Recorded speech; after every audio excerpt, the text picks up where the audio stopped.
هنا بالنسبه لفريق الجيش اذا الامر يعني استمر بهذا الشكل، لانه يناسب الفريق ديال ماميلودي سان داونز انه التعامل بذكاء مع الجيش. لعبوا في هذاك الوقت، لعبوا وجابوا تعادل، لكن ايضا ما تنساش انه راه كرويا راه كيكونوا افضل، بغينا ولا كرهنا راه كيعملوا فرص. لذلك هو من الناحيه الكرويه انك تلاعب ماميلودي سان داونز افضل انك تلاعب الترجي، لان كنعرفوا المباريات ديال شمال افريقيا، وبعد ذلك سيكون الحديث عن المباراه اللي ديال الاسفي. فلذلك انه دائما المواجهات مع خصوصا مع الفريق ديال ماميلودي سان داونز تبعناها في مباريات عديده، يعني اصبحنا نعرفهم، نعرفوا حتى اللاعبين ديالهم. صحيح هناك بعض التغييرات، هناك اللي استمر ربما واحد 3-4 لاعبين اللي مازالين مستمرين في التشكيله، فلذلك كرويا من الافضل انك تلعب معهم، فقط انه من الناحيه البدنيه لازم يكون واحد الذكاء في التعامل في توزيع الجهد، كيفاش امتى تنطلق، امتى تكسر الريتم، امتى، هذه امور اللي مطالب فريق الجيش. بعد ذلك المباراه هنا ما غاديش يكون خوف امام هذاك الحضور الجماهيري. اذا التعامل بالنسبه لي هذه المباراه السر ديالها يعني الامور كلها اللي كتهم خصوصا مباراه الذهاب هو يعني انه يحسن التعامل مع مباراه بريطوريا، لانه التتويج باللقب يبدا يعني من بريطوريا في مسار محسن الجيش. المسار ديالو ما كانش سهل قبل الوصول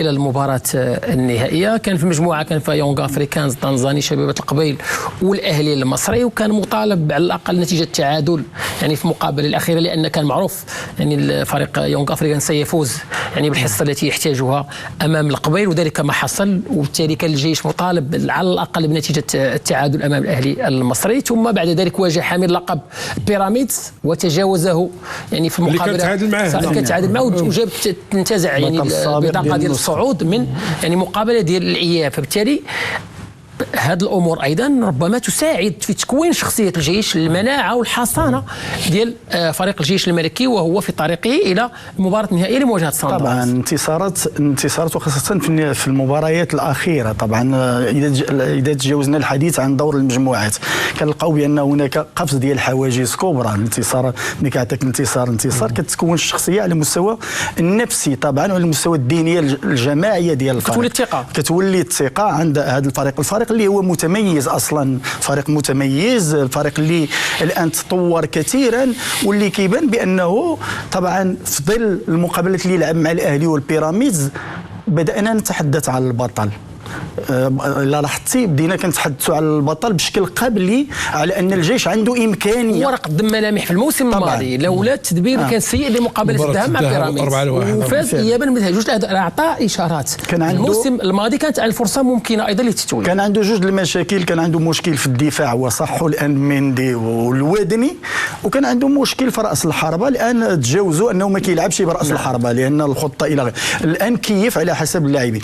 اللي خصنا نفهموا هو ان هذا المدرب ديال سان داونز عنده لعنه النهائيات. طبعا هو فقد النهائي مع الترجي، ونتمنوا هذه اللجنه هذه اللعنه تستمر، هذه المالديسيون. وعنده لعنات عاوتاني ملي كان مع سان داونز عندما خسر النهائي امام بيراميدز. بالتالي الان هذا ثالث نهائي على التوالي.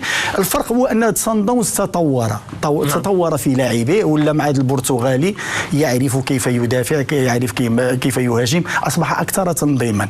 ولكن جوج ديال الفرق المتعه ديالهم انهم يمتلكان الكره. هاد الفريقين بجوج غادي يمتعونا في مقابله، ونشوفوا شكون من سيضغط على الاخر في هذه المقابله المقبله. فحضور الجيش في المباراه النهائيه هو الحضور رقم 12 للانديه المغربيه في نهائي ابطال افريقيا. هذه بعض الارقام المتعلقه بحضور الانديه المغربيه في نهائي ابطال افريقيا.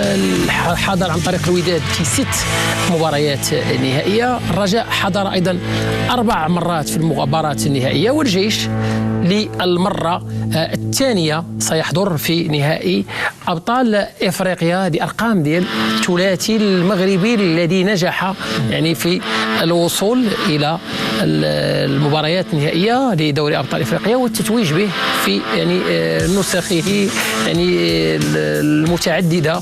علما انه الجيش راه ملي كنتكلموا على الجيش كنتكلموا 68 راه كان ايضا مشارك ووصل للدور النصف النهائي. في الفتره ديال الثمانينات كان ممكن يخطف اكثر من لقب يعني اللقب ديال 85 كان ممكن يخطف ايضا حتى اللقب سنه 88. ايضا ضاعت لي القاب اخرى يعني في كاس الكونفدراليه، كاس كاف انذاك موسم 2006 و2007. فهذا هو يعني الحضور المغربي يعني في نهائي ابطال افريقيا. هو اخي جمال لما كتقول بان عندنا 7 ديال الالقاب، 3 الوداد، 3 الرجاء، واحد الجيش ماكيده الثلاثي هو اللي كتحسبها بان قليله، لكن هي رقميا راه كنعتبروا الثانيين على مستوى بعد من بعد مصر.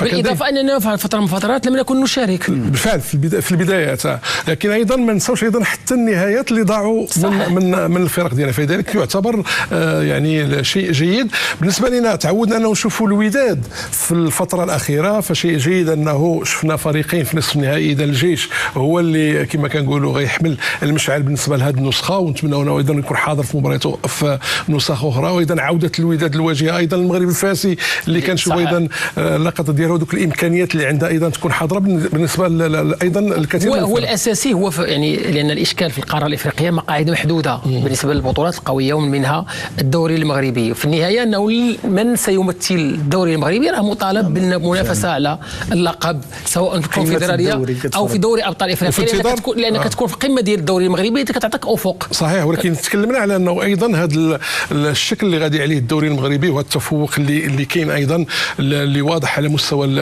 الدوري المغربي، انه الاتحاد الافريقي يمنح مقاعد اضافيه للمغرب لانه يستحقها.